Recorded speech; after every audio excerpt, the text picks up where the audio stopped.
대중교통 선진화를 위해서 말씀드리겠습니다.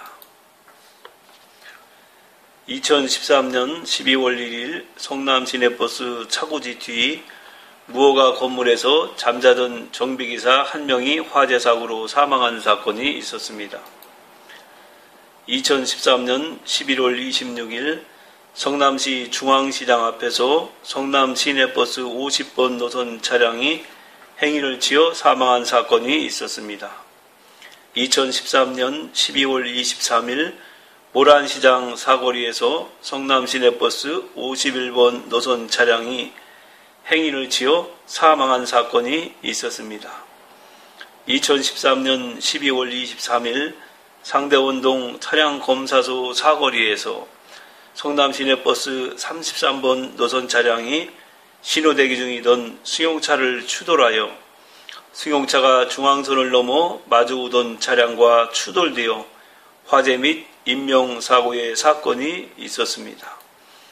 2014년 3월 10일 남한산성 입구에서 성남 시내버스 33-1번 노선 차량이 자전거를 타고 가던 행인을 치어 자전거가 버스 밑에 깔려 행인이 사망한 사건이 있었습니다. 이 외에도 성남 시내버스 차량이 상대원 고개에서 할머니를 치어 사망한 사고가 있었고, 상대원 일동 사무소 앞에서 택시를 잡던 취객을 치어 사망한 사고도 있었습니다. 2013년 단대동 고가도로 위에서 빗길에 미끄러져 중앙선을 넘어오던 차량과 추돌되어 화물차 기사가 사망한 사고도 있었습니다. 또한 모란 정류장에서 뛰어오던 손님을 보지 못해 뒷바퀴로 발을 넘어 다리를 절단한 사고도 있었습니다. 종합시장 앞에서 횡단보도를 지나던 보행자를 보지 못해 바퀴가 발을 넘어 발가락이 골절된 사고 등 이처럼 사망사고 외에도 부상 및 경상사고 또는 대물사고로 인해 회사를 퇴직하는 근로자가 매년 150명 정도에 이릅니다. 성남 시내버스가 이처럼 크고 작은 사고가 많은 원인은 무엇보다 과도한 근로조건이라 할 것입니다. 성남 시내버스가 노동조합과 맺은 소정 근로시간은 하루 17.5시간입니다. 이것은 근로시간일 뿐 근로를 위해서 출퇴근 및 운행 준비 시간까지 포함한다면 하루 약 20시간이 소요됩니다.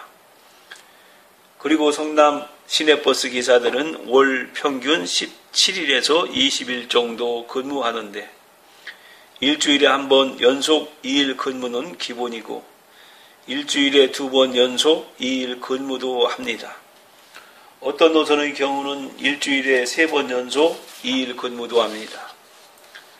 그뿐 아니라 어떤 때는 연속 3일 근무도 해야 할 때도 있습니다. 2012년 5월 1일부터 2012년 9월 30일까지 5개월 동안에 연속 3일 근무한 기사는 209명이나 됩니다. 하루 4시간 정도 자고 연속 2일 버스 운전도 무척 위험한 근무인데 연속 20시간이 소요되는 버스 운전을 연속 3일 운전 시는 잠이 몰려와 신호대기 중에 깜빡깜빡 졸기가 일쑤입니다.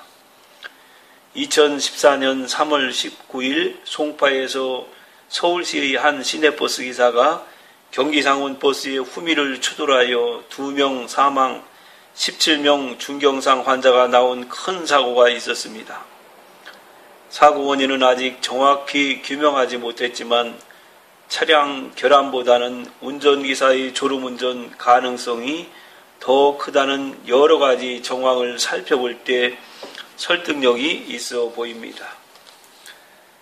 이처럼 버스 사고는 한 번 나면 그 피해가 엄청나서 사고 피해자는 평생 정상적인 생활을 하기가 어렵고 그 가정까지도 파탄에 이를 수 있기에 이런 사고가 빈번해서는 절대로 안 됩니다.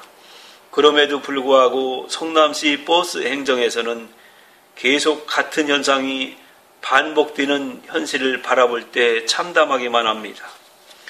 왜 성남시의 주인인 시민이 그의 사랑하는 남편이나 그의 사랑하는 아내나 그의 사랑하는 부모님이나 어쩌면 자신의 목숨보다 더 소중하게 생각하는 내 사랑하는 자녀의 안전을 해치고 있는 현재 잘못된 성남시 버스 행정을 바라만 보아야 되는지 이해할 수가 없습니다. 얼마 전 발생한 세월호 사건에 대한 진상조사를 보면서 기업인들의 끝없는 탐욕의 결과가 얼마나 처참한 결과를 내는지 온 국민이 매스컴을 통해서 보았습니다. 승객의 안전한 수송을 책임져야 될 승조원들이 지켜야 될 원칙과 기본을 지키지 않아 엄청난 대가를 치르고 있는 것을 국민 모두가 똑똑히 보았습니다.